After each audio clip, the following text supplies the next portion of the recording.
कि result declare हो जाने के बाद अगर बच्चों को ऐसा लगता है कि उनके मार्क्स कम आए हैं, वेरिफिकेशन ऑफ मार्क्स अगर आपको टोटलिंग मिस्टेक लग रही है, जैसे मान लें क्वेश्चन नंबर 15 में आपको मिलने चाहिए थे 3 नंबर, मिले हैं 2 नंबर, तो यानी इस साल 2025 में भी जिस दिन बोर्ड एग्जाम का रिजल्ट आएगा तो आप उस सब्जेक्ट में वेरिफिकेशन ऑफ मार्क्स अप्लाई कर सकते हैं। आपको अगर अपनी इवैल्यूएटेड आंसर शीट की फोटोकॉपी मंगानी है तो उसका भी एक विंडो रहता है और उसकी भी एक फीस रहती है। हर साल लाखों बच्चे सीबीएसई का क्लास 10 बोर्ड एग्जाम देते हैं और उनका evaluation proper well settled error free policy के अकॉर्डिंग हो सके, इसका पूरा ध्यान सीबीएसई रखती है।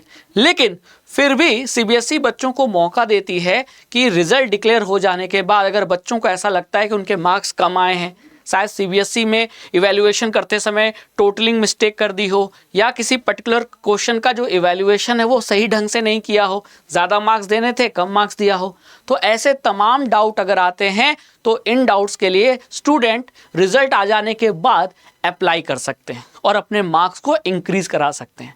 और इसके 3 तरीके हैं। पहला है verification of marks. Verification of marks अगर आपको टोटलिंग मिस्टेक लग रही है ना, अगर आपको लग रहा है कि नहीं टोटलिंग में मिस्टेक हुई होगी तो आप वेरिफिकेशन ऑफ मार्क्स के लिए अप्लाई कर सकते हैं, ठीक है। फिर अगर आपको अपनी इवैल्यूएटेड आंसर शीट, जिसमें आपने जो बोर्ड एग्जाम में जो आंसर लिखा है ना जिस आंसर शीट पे, अगर उसकी फ़ोटो मंगानी है तो आप वो भी मंगा सकते हैं और उसके लिए आपको obtaining photocopy of evaluated answer sheet के लिए अप्लाई करना होगा, ठीक है। और जब आपको आंसर शीट मिलेगी तो आंसर शीट में आप हर क्वेश्चन को पर्टिकुलरली देख सकते हैं कि हर क्वेश्चन के आंसर में आपने आंसर सही ढंग से लिखा है कि नहीं लिखा है और उसमें आपको प्रॉपर नंबर मिले हैं कि नहीं। जैसे मान लें क्वेश्चन नंबर 15 में आपको मिलने चाहिए थे 3 नंबर, मिले हैं 2 नंबर, यानी आपको ऐसा लग रहा है कि मुझे और नंबर यहाँ मिल सकता है, मेरे आंसर परफेक्ट है, तो आप फिर अप्लाई कर सकते हैं रीवैल्यूएशन ऑफ आंसर। तो एक पर्टिकुलर क्वेश्चन के लिए या एक से ज़्यादा क्वेश्चन के लिए आप रिवैल्यूएशन अप्लाई कर सकते हैं, ठीक है। और तीनों प्रोसेस आपस में इंटरलिंक होता है, यानी पहले प्रोसेस के लिए अप्लाई करेंगे तभी आप दूसरे के लिए अप्लाई कर सकते हैं और अगर आप दूसरे के लिए अप्लाई कर रहे हैं तभी जाकर तीसरे के लिए अप्लाई कर सकते हैं। तो ये पूरे प्रोसेस आपस में इंटरलिंक होते हैं। अब पिछले साल जो बोर्ड एग्जाम का रिजल्ट आया था वो आया था 13 मई को और 13 मई को ही वेरिफिकेशन, ऑब्टेनिंग फोटोकॉपी और इवैल्यूएशन के लिए नोटिफिकेशन भी आया था। देखो पिछले साल का ये नोटिफिकेशन है। तो यानी इस साल 2025 में भी जिस दिन बोर्ड एग्जाम का रिजल्ट आएगा वो जल्दी आने वाला है, मई में, है ना, 10 से 15 मई के बीच में आ जाएगा।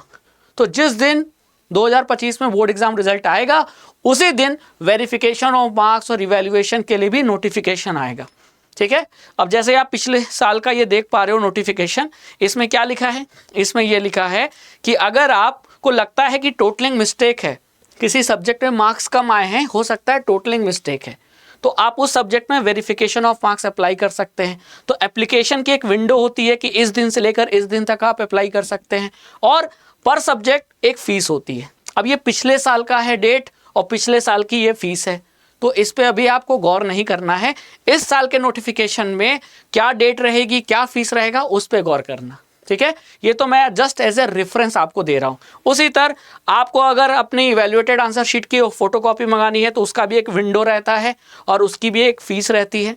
फिर अपना रिवैल्यूएशन डालना है तो हर एक क्वेश्चन के लिए रिवैल्यूएशन डाल सकते हो, ठीक है।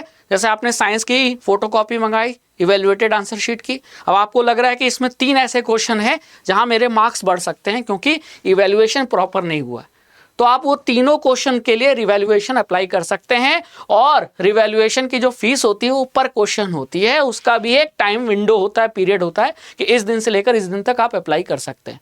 और ये तीनों प्रोसेस आपस में इंटरलिंक है, पहले वाला कर पाओगे तभी दूसरे के लिए एलिजिबल हो, दूसरे वाले के लिए अप्लाई करोगे तभी तीसरे के लिए एलिजिबल हो।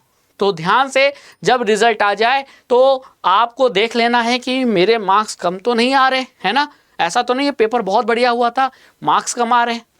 तो अगर ऐसा हुआ तो आप इनके लिए ज़रूर अप्लाई करना और इसके लिए मैं डिटेल में वीडियो अलग से बनाऊंगा जब नोटिफिकेशन आ जाएगा, क्योंकि नोटिफिकेशन तभी आएगा जब रिजल्ट आएगा। अभी तो जस्ट आपको इन्फॉर्म करने के लिए, आपके माइंड में डालने के लिए बना रहा था कि भाई ऐसा भी होता है और घबराना नहीं है, ठीक है। तो आई होप कि डाउट क्लियर हो गया होगा। अगर आपको किसी प्रकार की क्वेरी है, डाउट है तो कमेंट सेक्शन में ज़रूर पूछिए। Thank you so much.